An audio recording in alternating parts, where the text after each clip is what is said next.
Kore Mwapindika and welcome to Africa Good Morning on this beautiful Friday morning.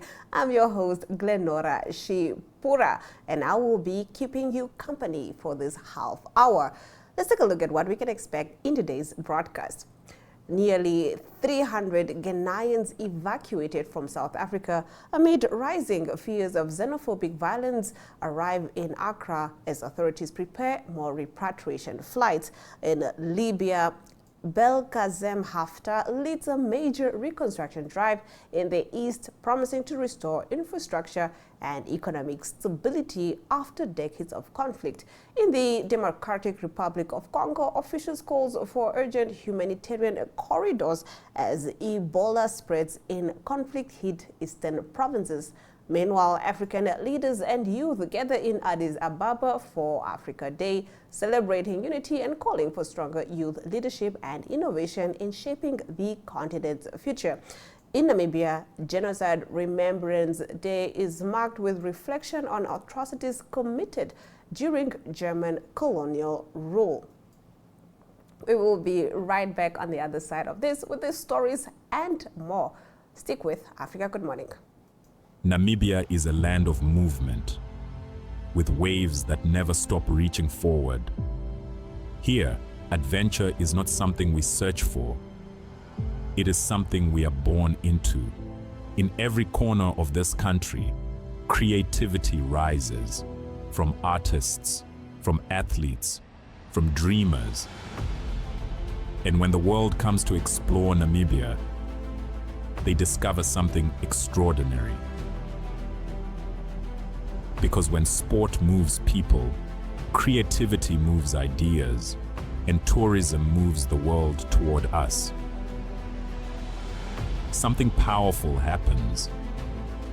A platform where movement meets imagination, where industries connect, where opportunity grows, where Namibia's next chapter begins.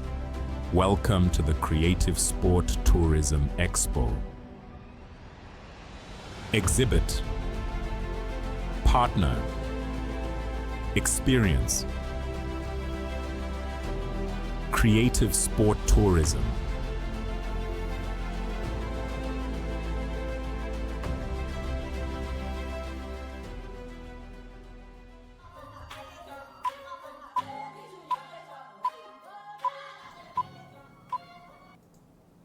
In our top stories, nearly 300 Ghanaians evacuated from South Africa have arrived in Accra amid fears of renewed xenophobic violence linked to rising anti-immigration protests. The Ghanaian government chartered a flight from Johannesburg following growing demonstrations against illegal immigration in parts of South Africa. Authorities say around 800 Ghanaians have registered for repatriation, with more flights expected in the coming days. The first group of 297 citizens arrived in Accra, where they were received by Foreign Minister Samuel Okudzeto Abalkawa and other officials. Ghana's High Commissioner in South Africa confirmed the arrivals, but noted that one mother and her two children were unable to travel due to missing documentation. Some returnees said they felt unsafe amid escalating protests, which have been organized by a movement demanding stricter enforcement against undocumented migrants. Ghanaian authorities say reintegration plans are being developed for returnees, while South African officials continue to warn against violence targeting foreign nationals. In our next story, Haftar family leads reconstruction drive in eastern Libya. Belgacem Haftar, son of Libya's Eastern Military Commander Khalifa Haftar, says reconstruction efforts are underway to rebuild the east of the country and recover from what he described as decades of neglect since the era of Muammar Gaddafi. Speaking to AFP, Belgacem said Libya had lost more than 40 years of development under Gaddafi and claimed progress is now being made within just 2 years in areas under Eastern administration.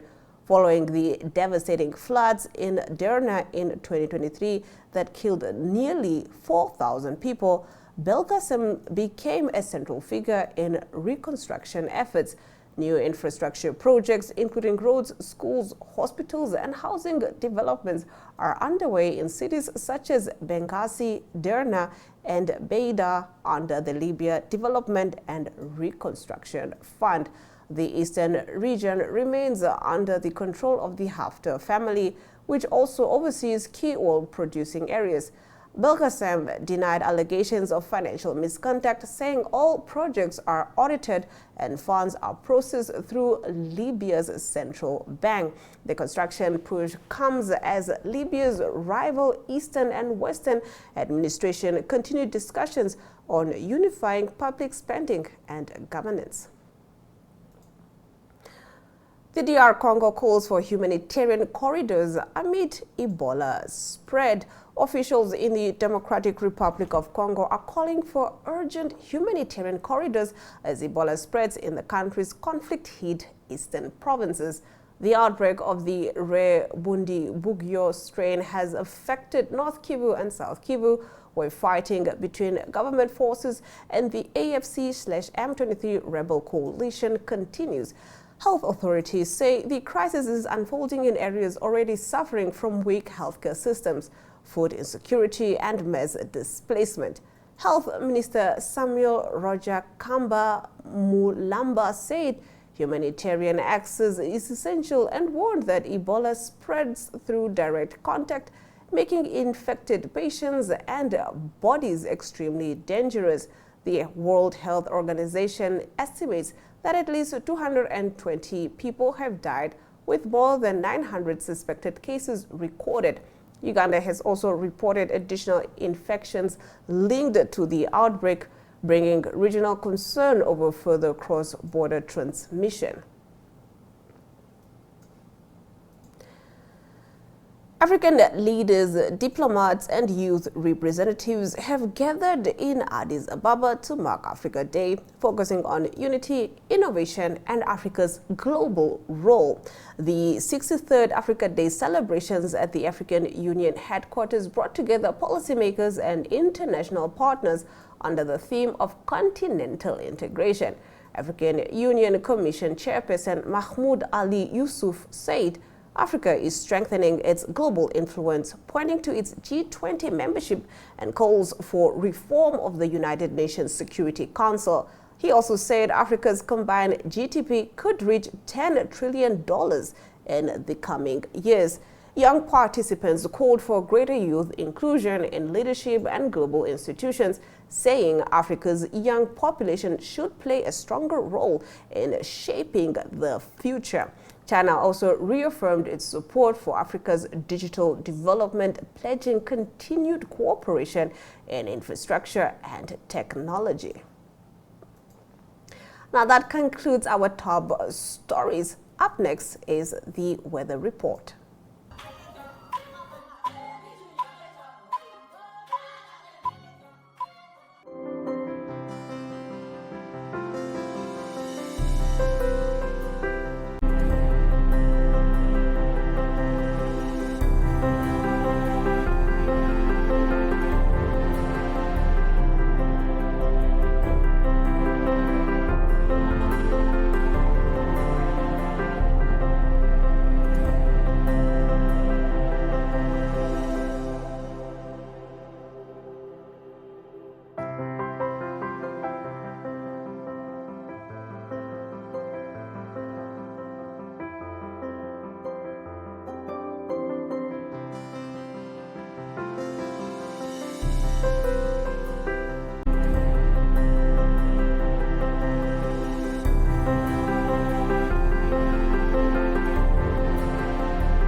Getting into the Namibia report, Namibia marks Genocide Remembrance Day with reflection on colonial history.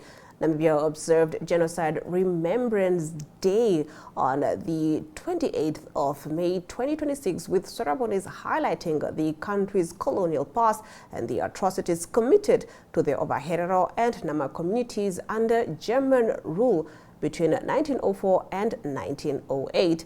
Prime Minister Dr. Elijah Ngurare attended a ceremony where former Oshinene constituency councillor Betarera Kashivewa recounted events linked to the genocide against Ovaherero and Ovambanderu communities. The commemoration took place at a historic site marked by a tree associated with executions carried out during colonial rule, where many victims were hanged in the late 1800s. Speakers reflected on the importance of remembrance, educational, and national healing. Let's have a look. It simply translated, it means the tree should be removed. Why should it be removed? It is because after the atrocities, after 1904 to 1908, the souls that were here started murmuring and mumbling, so that people took note to say our souls are here and we haven't rested yet.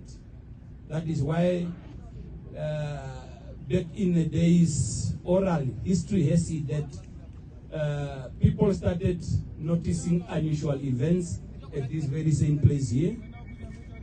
It's unfortunate that I had pictures. I remember I had many tours that I guided people during my time as a councillor, but then I had pictures of the very same tree when it was young, when people were hanged on it. We were given by a German, neighboring German somewhere in the farms, to say I have these pictures of the very same tree which is the Odepo today. So what happened is after 1908, when this tree started remembering it, events started happening, people came together. And that's when they realized this is the very same tree where people were hanged during that time. And remember, the German troops were very, very armed to the teeth. They had all the weapons. The Herero Banderus never had any weapons. They just saw people coming in and started, attacking them. And they had to flee with their animals, children, and wives. Still on the Genocide Remembrance Day, the governor of Oshikoto region, Saki Kathindi, underscored that the most profound tribute to those who endured hardships between 1904 and 1908 is not division but unity. He firmly stated that any efforts aimed at dividing tribes, whether regional, political, or racial, should be rejected. Our history may bear painful characters. However, it should be constructed upon principles of solidarity and shared national purpose. We're one people, one nation, and one destiny, he said.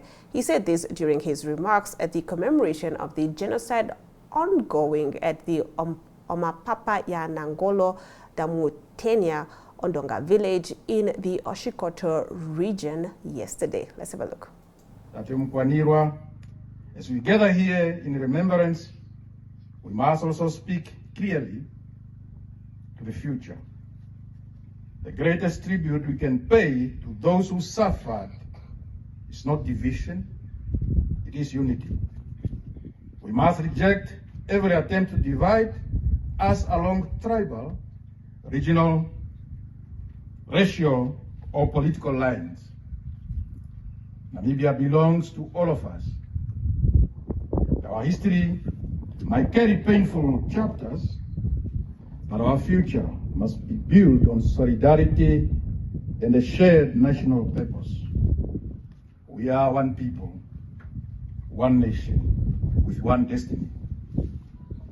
The blood, the tears, and sacrifices for our ancestors were not for a fragmented Namibia. They were for a united, peaceful, and prosperous Namibia, where every citizen has dignity and equal opportunity. As leaders and citizens alike, we carry the responsibility to protect that unity. We must teach our children the truth about our history, while also teaching them the importance of reconciliation. Moving on, in the northeastern part of Namibia, emerging filmmakers in Kavango East were benefiting from a free filmmaking workshop that was underway in Rundu through the Filmmakers Association of Namibia's Fan Regionalization Initiative, aimed at decentralizing opportunities within the country's creative industry. Speaking during the training, Fan Programs Coordinator Georgina Likukela said the association is equipping aspiring and established filmmakers with free industry training, networking opportunities, and practical tools needed to build successful careers as actors, directors, and producers. Here she is. Good morning, everyone. My name is Georgina Likukela. I am the programs coordinator on the board of the Filmmakers Association of Namibia, and we are here as part of our regionalization event. So just a brief overview of the FAN Association. We are a member-based organization that is meant to, or that is mandated to really represent the filmmakers on the ground. Our job is to empower the filmmakers, both aspiring and currently already in the industry, with opportunities within the industry, as well as also networking, as well as also collaboration within the industry. So the purpose of this visit is part of our regionalization initiative, where we decided to bring workshops to different regions as a part or as an attempt at decentralization of opportunities within the film industry. We wanted all filmmakers within the different regions to have access to information that allows them to train themselves, or rather be more acquainted with the information that they need to thrive within this industry. Whether you're an actor, whether you're a director, producer, we want to provide you with the information and the tools that you will need to start up your career basically within this industry. And so we decided to start with the Katima Mulilo in the Zambezi region, of course, and then also in Kavango region here in Rundu today. Namibian Police Drug Law Enforcement Officer Warren Mashwahu has urged students and community members in Rundu to report drug dealers operating in their areas, assuring informers that their identities will be strictly protected, while valuable information leading to successful arrest could earn them financial rewards.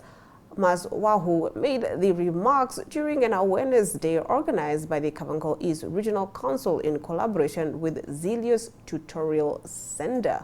Let's have a look. The investigating officers on how it happened. But in a case of drugs, we will treat you as an informer. If you are treated as an informer, we have that right to protect you. We cannot reveal your identity to any other person. And you can even be paid for that. Yes. It depends on the value of what you give us. If the value of what you gave us is a lot, that is how we also pose. Me as the investigating officer, I will have to weigh the grains, and then I have to find how much is this thing worth. Then I will send my. I'll just have to send according to how I can see that you need to be paid. Is it clear? Yes. Don't worry, you'll get a package. Any question? No question. Okay, she can just conclude.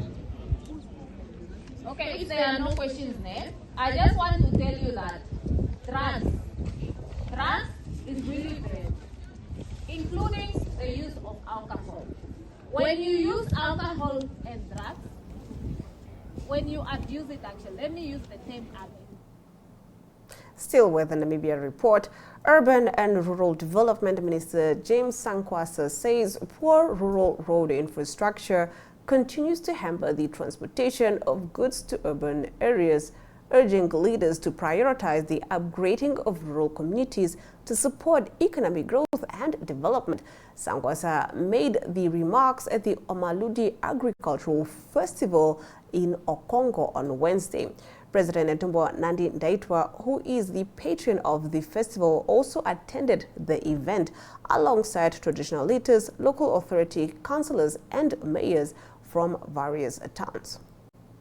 Provide proper roads, proper schools, set up infrastructure in the manufacturing side will get the country balanced, and the rural area will feed the urban area better.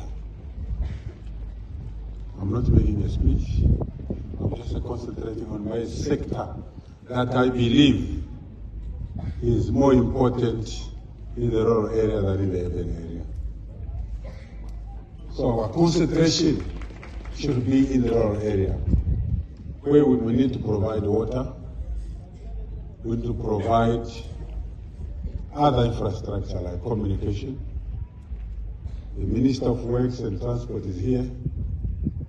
Without proper roads in the rural areas, communication is affected. Transportation of what is produced in the rural areas to the urban area is affected. So I'm very proud to say I want to mix with the rural area. Be that as it is, it becomes very difficult to introduce some. That concludes our Namibia report. We now move over to our economic news, where heavy rain could not keep shoppers away from Gikomba Market in Nairobi, East Africa's largest open-air trading hub. Sections of the market were waterlogged when the BBC visited.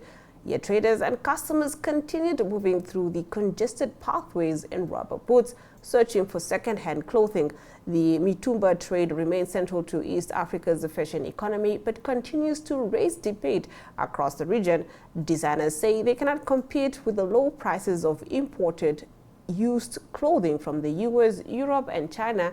Kenya is Africa's largest importer of second-hand garments, receiving around 180,000 tons in 2022. Uganda has introduced new taxes on used clothing to boost local production, while Kenya's own policy shifts on import duties have faced rather public backlash. All right, that brings us to the end of our economic news. We now take a look at the financial indicators, but from me, Glenora Shipura, it is goodbye.